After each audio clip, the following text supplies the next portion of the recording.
Nous sommes réunis aujourd'hui en session ordinaire pour examiner et voter le budget de 2025 pour la commune de Koulibantang. Et à peu près, nous pouvons dire que les choses sont bien passées. Les conseils sont venus en masse. Aussi, il y a les services déconcentrés, de même que l'autorité administrative, ainsi que le public sont tous venus assister à la présente session qui avait comme ordre du jour l'examen et le vote du budget 2025, mais aussi la délibération de certains nombres de parcelles et des questions diverses. Je dois dire que la réunion s'est très bien passée puisque les conseils ont exprimé leurs souhaits, ils ont aussi fait des amendements et tout ceci a été pris en compte et on a voté le budget à l'unanimité qui en tout cas s'élève à 217 millions de francs CFA et quelques montants de plus. Alors ce budget s'équilibre en recettes et en dépenses.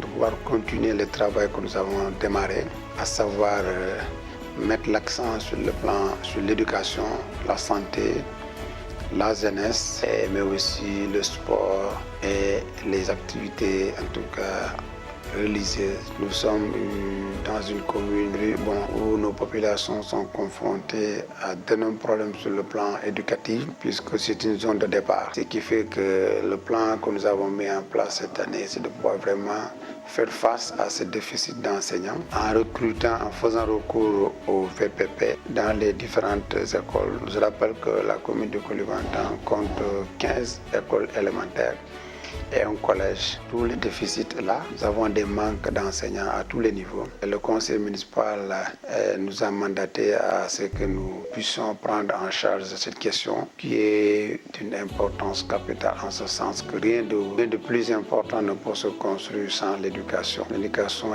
à travers le vote du budget et de nous intéresser aussi davantage à la question sanitaire.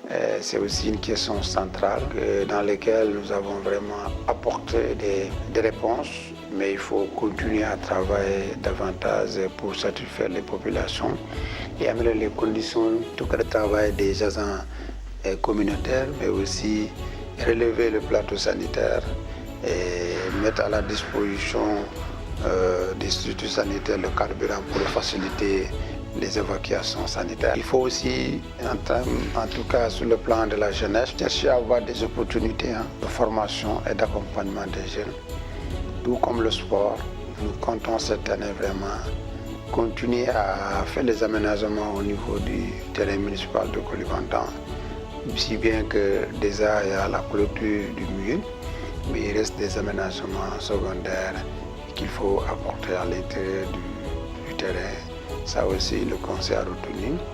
Le conseil aussi a retenu d'accompagner les femmes. Les femmes, elles sont en tout cas dans tous les fronts. Voilà. Donc, elles méritent d'être accompagnées. Et ce travail que nous avons démarré, le conseil nous encourage à aller dans ce sens, à renforcer davantage ce que nous faisons pour les femmes, les groupements féminins, notamment dans la formation, dans la formulation de leur structure, mais où ça a été un élément important dans les discussions et nous avons vraiment traduit ça dans le budget. Autre élément aussi qui a été vraiment débattu de long à large, c'est la question du désenclavement de la commune. Nous sommes une commune où pour le moment il n'y a pas de goudron, il n'y a même pas de puits de production, en tout cas qui la traverse, si bien qu'il y a des travaux qui sont en cours, notamment les travaux de la rive gauche du Pakao, qui s'étend de Karantaba à Sareoba et de Koulibantang à Saretene, dont les travaux sont à l'arrêt. Donc les conseils et moi-même, nous avons vraiment jugé nécessaire d'évoquer et d'interpréter les autorités pour la relance de ces activités. C'est que le sous-préfet a essayé de répondre en disant que si tout va bien, d'ici sous peu de temps, les travaux vont vraiment démarrer. Alors, et nous, en ce qui nous concerne, on sait en mettre en place ce qu'on appelle des ouvrages de franchissement. Et nous allons essayer de voir ensemble avec les populations, en fonction des moyens qui sont inscrits dans les crédits qui sont inscrits dans le budget, voir quelles sont les zones qu'on peut intervenir pour essayer de faciliter le déplacement et la mobilité des populations.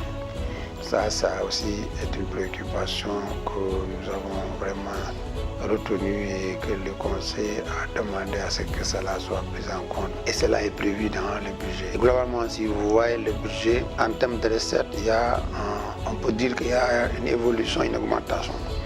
L'augmentation s'explique du fait que de finances initiales de 2025 de l'État du Sénégal, que les nouvelles autorités ont l'ambition de renforcer, en tout cas, ou d'augmenter les fonds de dotation ou les fonds de concours qui sont alloués aux collectivités territoriales. C'est pourquoi en termes de prévision, nous avons agi sur ce levier pour essayer de prévoir un peu plus de ce que nous faisons dans les années précédentes. Et nous considérons que les nouvelles autorités, on aura plus de fonds qui vont être affectés aux collectivités territoriales. C'est pourquoi, ce qui fait que le budget, de façon générale, a connu une augmentation de 21 millions environ. Donc, comparé à l'année précédente, où on était pas sur les nouvelles autorités, et nous considérons que, en tout cas, la décentralisation, c'est par ça où vraiment les nouvelles autorités peuvent passer, vraiment poser les piliers qu'il faut pour amorcer le développement et en tout cas résorber le retard, le gap que nous avons déjà eu dans le cadre du développement socio-économique du pays. Donc il faut partir de la politique par le bas en faisant de la territorialisation des politiques publiques l'une des, en tout cas, entrées les plus usitées et utilisées par le pouvoir public. Ça nous permettra vraiment de répondre aux préoccupations de traitement des populations. Et nous autres, en tant que représentants des populations locales, nous sommes tout à fait dans cette dynamique et nous lançons un appel aux autorités, en tout cas étatiques, et à savoir le ministre en charge des collectivités territoriales, le Premier ministre et le président de la République, pour mieux répondre aux préoccupations des populations. Puisqu'on nous a affectés, on nous a transféré des compétences, il faut que les moyens suivent pour que nous puissions réellement répondre aux préoccupations des populations. Donc voilà un peu nos, en tout cas, intentions pour cette année. Par rapport au bilan, nous avons aussi évoqué quelques-uns de nos activités de l'année 2023, puisque toujours c'est la situation de l'année N-1 qu'on essaie de faire. L'année 2023 a été une année pour nous de mettre l'accent sur le côté social. En faisant quoi? En appuyant l'organisation des activités religieuses, savoir les gamous et les ziyaras, mais aussi appuyer aussi les parents, les fidèles pendant le mois de Ramadan.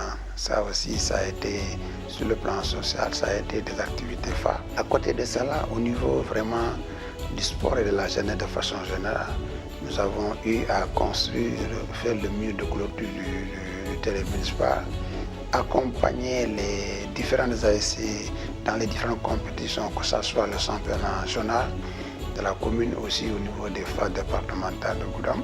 Nous avons accompagné les jeunes. Nous avons aussi organisé ce qu'on appelle le tournoi des 8 grands. Tout cela a été fait par la mairie.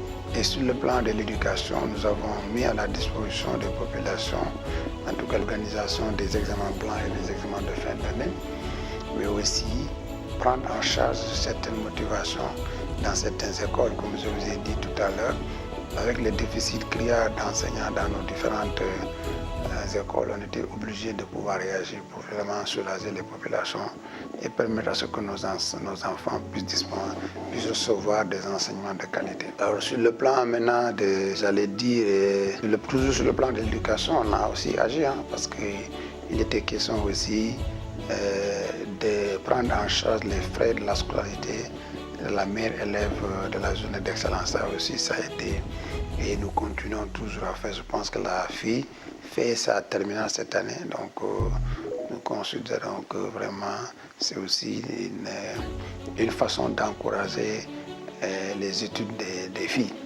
Donc on a sur ce plan-là, il y a une déperdition scolaire côté jeunes filles qui est très élevée. Nous considérons qu'en faisant cela, c'est une façon d'encourager les filles pour vraiment leur maintien à l'école. Sur le plan des infrastructures, on a aussi construit un ponton. On a fait un ponton entre Moboya et Bonkondi. Donc on a eu à faire des travaux d'entretien au niveau de la mairie en faisant vraiment, renforçant l'équipement informatique, mais aussi en mobilier entretenir, réfectionner le logement de la sage-femme. Donc ça a été un peu les grandes activités que nous avons fait, tout en attendant aussi travailler avec les collaborateurs tels que des partenaires, à savoir le Proval CV qui nous a octroyé 2 cortiqueuses. Tout cela a été mis à la disposition des groupements féminins, sans compter aussi les parts d'échographie qu'on a mis à la disposition du poste de santé.